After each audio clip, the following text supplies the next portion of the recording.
I'm old school, big brother. Like I grew up off old laws, so like I'm around my family over a lot of this shit. Nah, And then this ain't no make me want to kill my cousin, none of that. Like I'm gonna try to talk it out and fix it with my cousin. And I'm glad you said that, man, because that's a big theme in a lot of the biggest songs coming out. Oh, and it threw me for a loop when I heard it. It was like, man, in Iraq, they get like that. I was like, man, he's gonna get down on his cousin. In Iraq, if your cousin niggas smoke your cousin, or you lob your cousin, like you a backdoor and put him in the mix, I never go like that, nigga. Hey, what do you tell your mama? What happens? Or your kids. Exactly, man. Like you gonna see your cousin's kids grow without a no one to know it because you didn't backdoor them just because your homie didn't like them. Like what? That's crazy. That's too deep for me. Yeah, that's a little crazy, bro. That's that old movie that got what's his name? LL Cool J in it. That shit in too deep. That shit in too deep for me. It's a good movie. I feel that really good movie. Call him Jay Reed. Most of these niggas Jay Reed, man. Jay Reed, yeah. These niggas with the bald hair, yeah. These niggas Jay Reed, man. They low key informers, man, trying to act like they down, man, until it's time. Then they reveal their true self, like Superman. They come out. I was a cop. Yeah. They're goofy. As soon as you say some slick shit, they got them. Like what the f was that? Yeah, well, that's a cop. Rico Recklezz, you smarter than most people, man. You know what? Somebody told me earlier. They said, "Bro, what you were like? You were very smart. I just pay attention a lot. You got good senses, and they're gonna say that I'm glazing, man. But they don't like. They want you to be like, man. Like they want you to just be negative. Like as an interviewer, as a blogger, as a person that gets stuff out to the masses, they want you to just focus on negative. They never want you to focus on positive. I think the reason our last interview did so good is because we was just having a discussion and kicking it like this. I was still coming with questions and shit, but it was like, you know, it's just better when you. It's an energy thing. You know, it's an energy. We just chilling. Like at the same time, we chilling. Like you cool, I'm cool. We ain't trying to harm nobody. We just trying to speak. You want to know, and I'm gonna let you know. So we just speaking our piece. It's like if this camera one right here, we just having a conversation. That's what make the interview go. Because it's like some interviews they be like, you could tell it's an interview. People sometimes just want to be like they having a conversation because some of these questions they want to know. That's why I always tell interviewers, ask the shit that you know that they want to know, the shit that you want to know, and the shit that they want to know. And 9 and 10 is gonna be the same thing. Yeah. Never be scared to answer. The most I ever see is when interviewers be scared to ask the person that they interviewing some shit that they know they supposed to answer, but they scared because because the person in the interviewer might be over gangster or over tough. Like we don't get to it, nigga. This is business, nigga. I came to enlighten you on what you don't know. Yeah. So why would I ain't go like put myself in no weird snitch on myself of shit, but I'm willing to just tell you about me and shit. And that's what. When things started going crazy with that clip, you know what I mean? And everybody started talking the fight talk. That's why I was kind of happy when it went to a boxing situation, a control situation.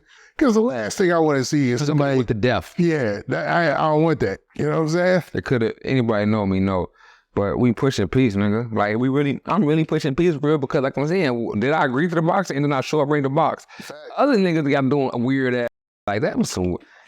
Nobody in my camp liked that though. Like they ain't like the situation. They ain't like the weirdest. And they mad I went by myself. Everybody mad I went by myself. Yeah, I was a little. But you know, that's how I do. When have you ever known me to go spend?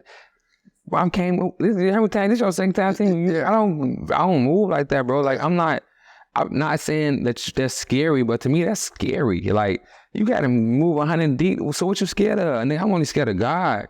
I'm not even scared of you have a gun, nigga. I feel like I'm so in tune with God. You could shoot that bitch right at me like this and a bullet to still go around me. I'm in tune with God, bro. So like, I'm like, I hope so, man. That's nah. I was thinking like with that situation too. You went by yourself. Everybody saw you by yourself, except you posted the one guy who's a UFC fighter and he had his lady with him. Yeah. When they posted, they had a whole bunch of different people. So then. It made me laugh. They tried to play it that you were using that as an excuse that, you know, that you could. Why would I come back? Okay, why would I go back to a scene where y'all already showing y'all hand? Yeah. Y'all should act like y'all bad self. If y'all hear me bad self, I'd have said, oh yeah, he on some real gang shit. Y'all exposed y'all hand on Debo, J.G. Debo Lab, on King Yellow Lab, on some whole bunch of random niggas from Vegas Lab. I'm looking like, why they got people out there? Then I'm hearing in the background, yeah, we're gonna do this to it. Yeah. No, y'all gonna die. and it's gonna put me in the, this is Vegas, bro. They not finna play this. You to see the shit happen. Nigga that killed Tupac, they should get locked up 30 years later for the shit. These people not. Why would I come to a spot when I know that we are watched and make it hotter than what it's supposed to be in the sense of y'all gonna think y'all finna jump me in that shit and it's gonna go left, just like my hat, because I'm a black stone. Well, it used to be a black stone. I don't game anymore. I'm just a Recklezz renegade. 2 eyes, 10 cards. That's a record label, not a gang. I swear to God, we don't even do no gang shit for real. I go to church every Sunday, nigga. But and you made that point in the video, and nobody brought that up either. You know that you go to church every Sunday. You even shouted out the preachers. I was like, man, you see how? Do you think that people just they don't never want to? Yes, they do, because they want me to stay in a negative light. They want me to stay in a negative light so bad that I got offered a record deal off this shit already. This had nothing to do with the music. Like off this shit. Like, yeah, you want a deal right now? We got $250 for you right now. You don't know fucking $250. And y'all only want it because y'all want me to put out negative shit to the masses instead of positive shit. Like, Ewald got this shit right now. And I swear to God, I love my cousin, because he was one of the most smartest people I ever met. That nigga say, nigga, I like gang out the window with me, cuz.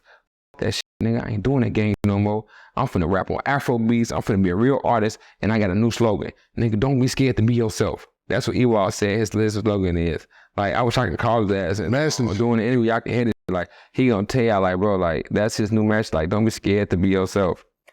I love it. I love it. Like, for real. And this is for the youth, because the youth, like I said, we really pushing peace. It's not about trying to grass rappers that I was friends of and want to hang with or want to be on FaceTime with. Pushing peace is telling these little kids to stop shooting each other, let your peers grow up, and tell them to stop shooting these women. Because they the reason that they can steady birthing more people to the world. Like, that's pushing peace to me. Stop the violence, gang. Chicago is gonna be a genocide in a minute. It's called shout out my old school homie from DC. I got some old school homies in DC. I ain't gonna say his name out there, but shout out my old school homie from DC. Nigga, this shit is self-inflicted genocide, man. And like, nigga be doing this shit to themselves, you know? Yeah. Like, we need to do better, bro, as a whole, bro. That's what I'm saying. I'm not coming negative, bro. I'm coming like on some positive shit, but I always be like that though. Like, I just play defense. People really all the time, I wouldn't say nothing about none of the niggas, but none of the niggas never said nothing about me. I just saw everything they said about me, and I just picked the perfect time to say it back. You know what's crazy? Chicago waves, man. You know, he put out the receipts on everything, didn't he though? I like that nigga. Shout out Chicago Wave, man. Let me break it down for the people who didn't see it, haven't been tuned in. He actually put a clip of everybody talking about you before we did our interview and you talked about. Shout out Chicago Wave, my nigga. I swear to God, I was like, oh, there go the receipts. You know what I'm saying? And that's another thing about me. I got receipts for everything I say. Yeah. Like, it ain't nothing I can say. I can't even go buy this water without showing a receipt. Like, bro, I got a receipt for everything, bro. They don't like that. People don't like the truth. That's why they don't like me, bro. They don't think they don't like me also. Oh, grow up the band. Man, they don't like me because they know I'm a stand on business and I'm saying what I mean and I got proof on what I'm saying.